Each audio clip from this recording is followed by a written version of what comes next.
Trevor, this is a chance to question everything. I want to just win.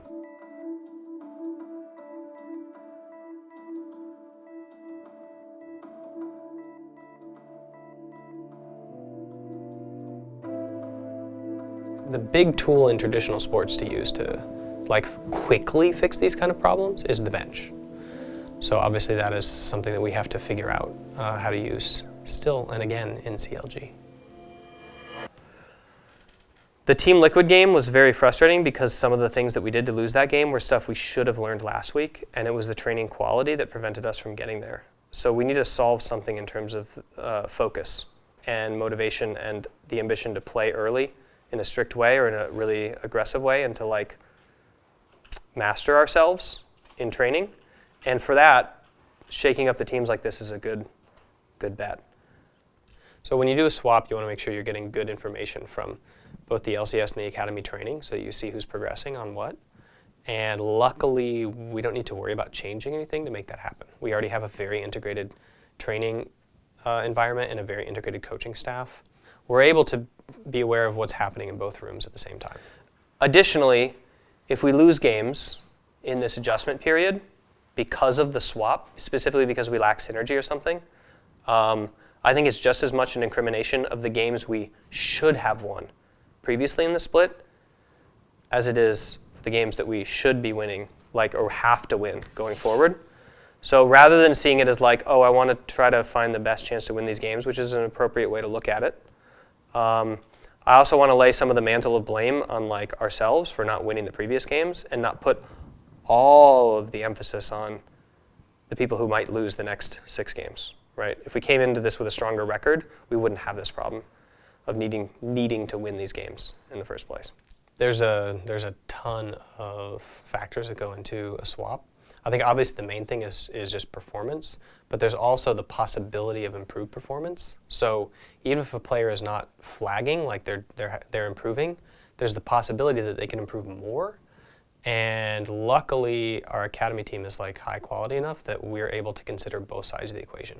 Both that we could have higher performance on the LCS team because of a swap, and also that one of our players could improve more on the academy team and get better faster, and then possibly be an asset later, that could swap back in. Trevor, you have a chance on a squad with a new partner to reset your in-game leadership and take advantage of roles that you weren't able to fulfill before. So if you want to push on that, now's the time. This is a chance to question everything.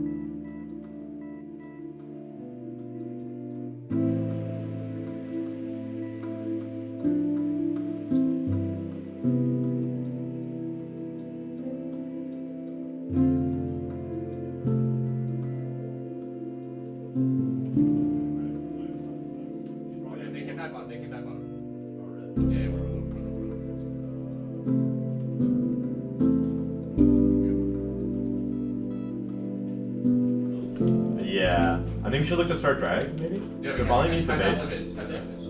Yeah.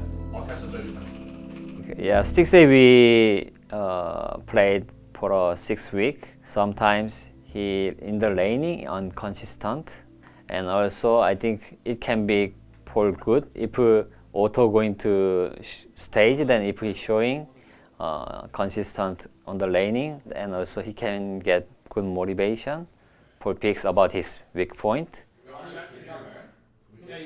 I think with me and Trevor, I don't think we don't have any malicious intent towards each other. I still talk to him about matchups. We're still cool. I don't think there's any bad blood between us. So in this situation, do you think it's better to continue to try to react to them, or do you think it's better just to take that loss and then try to do something else on the other side? I agree here, instead of looking to go for dragon, I should just look to clear wards. If they have a Jace at least top side, we need to make sure we're defending it well. Or to recap, we're just kind of in agreement that right here we should just be stabilizing the games instead of looking for leads, right? Because we scale and have stronger team fights. So just playing in academy, I've been pretty good friends with all the academy guys for a while. They do have a new support though, Colin, and he's really, really fresh at the game. And it's actually been really nice working with him. He's super easy to work with. I can just show him a few points after every game. So yeah, I'm really just happy about everyone is really easy to work with, and we get stuff done. So. I got him. Yeah. Guys, I killed Lissandra. I'm moving. Lissandra's dead. Okay. You're not, you don't get a penta like that or something. That's not how you pentas. Yeah. So for that gank, Vincent, I was like really confused because we were just on such different pages. Like, Regarding whether or not to swap a single position or 2 people, I am kind of like up in the air over whether it's good to swap a single person or 2 people or 3 people. But Irene thought it was a really good idea to bring a buddy up, like have a buddy system where 2 people come up, because it changes the timbre of the team, gives the squads like the instant ability to merge their macro from the 2 squads smoothly. So moving up with Galen's gonna be pretty fun. I've been playing with him for all of Academy so far in Spring Split. You know, I'm just gonna take it one day at a time and just do my best. If you need a gank before level 6, 10-minute warning, guys. No, but even after 6. Even after 6, yeah. If she ever uses W, I ult she's dead. Don't tell that. oh, I mean like before ulti though. Like I mean like pre-6, I So hard. every time. Blue, no flag. They have short range. We're going on an adventure. He has no idea what we're doing. Okay, I actually do know. God, I'm a little bit competent here. You know, we're going to peripheral check. So make sure that I'm not hacking. And then I think I'm going makeup after. Yeah. So, and then I play some League of Legends. Is this yours too? Yeah. Okay. And is there anything else? What is that? And then there's mouse pads, you said? Yeah, they don't need to scan it now. True. But you never know. What if I'm just a hacker with my mouse pad? I've been trying to make LCS for like a while now. Definitely was not expecting it to be this split. I'm gonna be playing finally like the thing I've dreamt of for like 4 or 5 years. It's a lot of emotions. I'm like nervous, obviously. I'm excited, like anxious. I don't know. There's like a lot of emotions running through. So. It happened. You're here. Yes. We talked about it. Beginning of the split. Yeah. Always brings it up. Are you ready? I feel like every time I get a I just get happy. You like we were talking about it. Like you said. I am in the present, as Weldon says.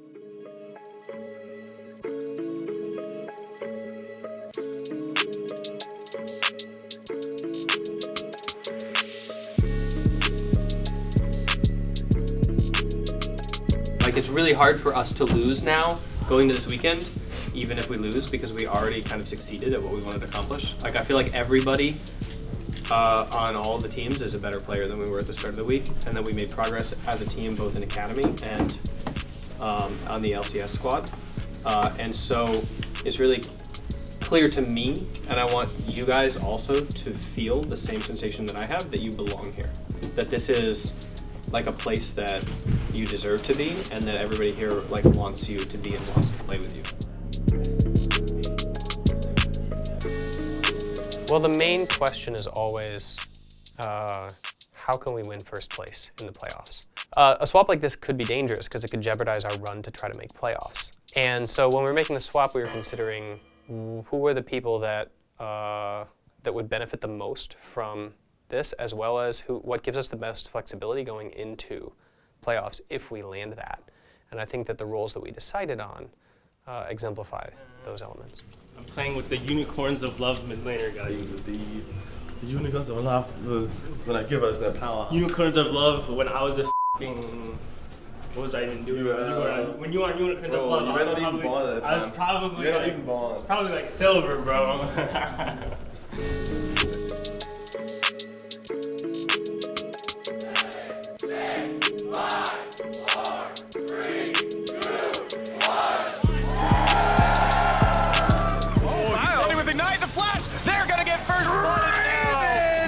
Push what he can, should be getting the turret at least if he's willing to wait for 2 more auto attacks. He is indeed, loses the Shroud real quick. He's buying a lot of time, and here comes a teleport going to the game. And Ken is going to try his damnedest to knock down Darshan, but a big chance comes through. Draven finally catches it. Here comes LeBlanc. They've got auto in as well, and he's gone. But the Golden Guardians are now on the opposing Nexus turret freak. They're going for the end themselves. Inhibitor respawn. ones. They have to take that down first. But can they stop this TP? They do! Oh my God! It is over! And Golden Guardians retain control. They're on top of the club. And GGS. Honestly, bro, I've dropped my mouse at least a dozen times, and they're pretty solidly made. Dude, you can't carry it like that. I'm really trying to go on stage, Weldon. Look at it, dude. I don't know. Put one in your pocket. Look at this, Osama. I got everything right here, bro. You play for a weekend, the team is like 5-7, and then you go 0-2. It's your first time LCS, you just go 0-2, and now we're like 5-9, and it's definitely like harder to make playoffs now, and like you were the change. Like I replaced Trevor for this weekend, and you know it's just frustrating for sure. It didn't stun anybody. They messed stopwatch. They have triple stopwatch this next fight, so they're gonna go really hard, and when you just peel back, and just like stall. Frost low. They get to Defiant on. No, he's not gonna get the Floss duet extra hit there, and now it's back onto Otto. He's going down as this extended fight. A lot of damage going down as he dashes back into safety. Ultimate coming in from Power of Evil. Is it going to be enough as Moon? He's going to go down really fast. They're trying to get themselves onto Power of Evil and Darshan. Power of Evil's on the back line, keeping himself safe. World Ender goes down. Piglet slowing the entirety of Counter Logic Gaming, and here comes Clutch as the cavalry. Darshan coming up from World Ender. The burn is on, and he's going to go down. Otto's on the back line trying to spit in the arrows, but it's not going to be enough. Power of Evil gets jumped on. There was a lot more to show. Yeah, I'm still grateful I got to play. Of course, like, when you lose, you're gonna be like, yeah, I wish we won. So obviously, yeah, I wish we went 2-0. I wish like we won at least one game or something, but. I tried to take the burden off of the subs about the winning or losing on the weekend. Obviously, I wanted them to step up, but I don't think either of them was really the reason for the losses that we had. Because they're professional players, obviously, they're gonna feel guilty that they didn't carry the games, right? Whether I play Academy or LCS next week, I'm still gonna try my best. There's up to like 3 weeks left if we like go all the way for finals and Academy playoffs and stuff, but you know, wherever I'm at, just as a player, I'm gonna try my best. The roster that we're gonna run with this week, again, we wanna pick the best roster for winning on the weekend. And that means looking at the work that the players who were subbed out did in the Academy last week and talking to the whole team and to our opponents and figuring out, you know, who are the best people to draft for and to play in to win week 8? Week 9. Yeah, to win versus Optic and TSM. I'm just gonna try my best. I'm gonna go really hard in scrims, gonna just take what I've learned and everything, and I'm just gonna like, whichever game I'm in, I'm just always gonna try to win it. I wanna just win.